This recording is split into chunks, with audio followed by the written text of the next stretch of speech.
Bien, monsieur Betito, j'aimerais savoir pourquoi ma fille n'a appris qu'un seul chapitre alors que ça fait 6 mois que l'école a commencé. Monsieur Betito? Ah ouais, non, parce qu'en fait, j'étais en arrêt maladie là pendant 3 mois. Après, il y avait la grève de l'éducation nationale. Après, j'étais en formation. Et puis là, en fait, je vais faire le pont là, du mois de mai au mois de juin. Du coup, j'y vais là. Bonjour monsieur. Monsieur Dubois. Timothée, assieds-toi. Je peux savoir pourquoi mon fils a eu 5 sur 20 à son dernier devoir? Bah, clairement, Timothée, c'était bâclé, sans recherche. Hein. Bâclé et sans recherche? Ouais. T'entends ça? Oui. C'était moi qui l'avais fait ce devoir. Timothée en Excusez-moi, c'est vous le prof d'histoire géo? Je suis en pause syndicale.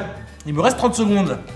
Alors monsieur Benarfa, je vous ai convoqué car votre fils a malheureusement des problèmes de faculté. Quoi? Pour ce...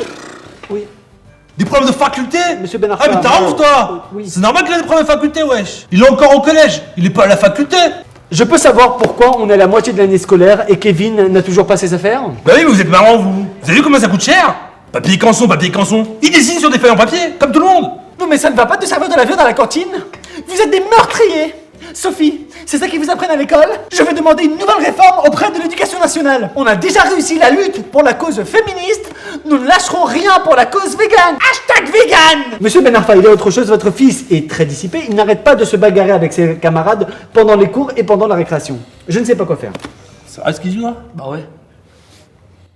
Rouillard! Ah, t'as pas intérêt à balancer au proviseur, hein, sinon on te défonce. Vas-y, montre-lui qui va le défoncer. Monsieur Souzan, votre fils n'a pas du tout le niveau en codèche. C'est pas grave, hein. Moi je veux qu'il fasse médecine donc Bon, monsieur Bénichou là, ça va pas du tout avec la petite Linaï. Hein. Oh. Ah ouais, elle a pas le niveau du tout là. Hein. Mais comment ça se fait? Elle a 14 de moyenne, c'est bien. Ouais, hein. mais pour en avoir 20 la gosse. Attends, elle a la capacité. Bon, et qu'est-ce que je peux faire? Bon, je donne des cours particuliers en fait. Ah. Combien ça me coûterait? C'est 200 € de l'heure, mais pour vous, je fais un petit 50%. Hein, 100 €, ça vous dit? Ça coûte cher, hein. Et voilà, 3 fois par semaine. Hein. J'ai pas vu les 50%. Donnez-moi ça.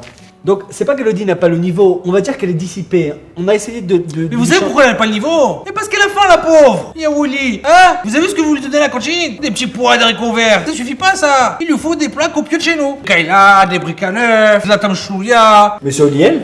Ah, je suis content de vous rencontrer enfin. Ah bah écoutez, c'est à moi qu'on revient l'honneur, hein. Là, vous pouvez pas savoir à quel point c'est un honneur pour nous d'avoir un élève aussi talentueux que votre fils. Ah écoutez, le fruit ne tombe pas bien loin de l'arbre, hein. Bah, écoutez, c'est un génie tout simplement.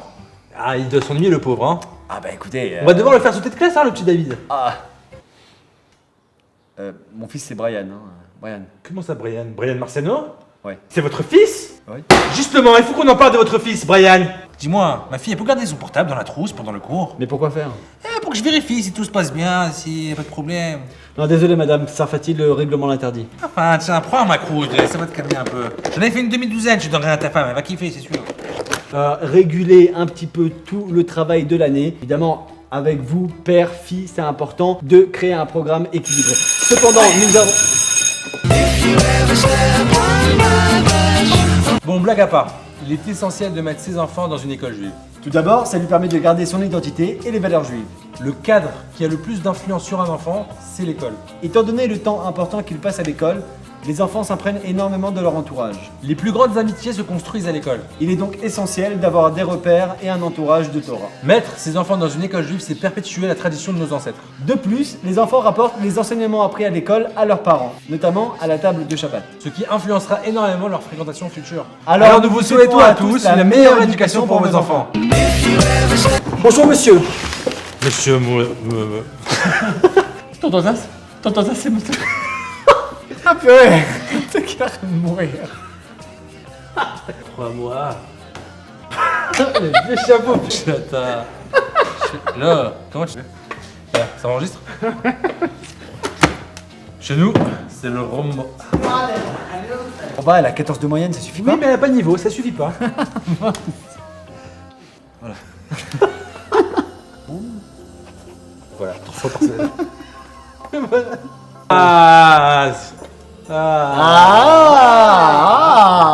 Marcelo? Enfin, je suis content de vous rencontrer, monsieur. Vous Ah bah pouvez pas c'est à moi savoir qu'on revient l'honneur, laissez-moi parler 2 secondes. Vous pouvez pas savoir à quel point c'est un honneur pour nous.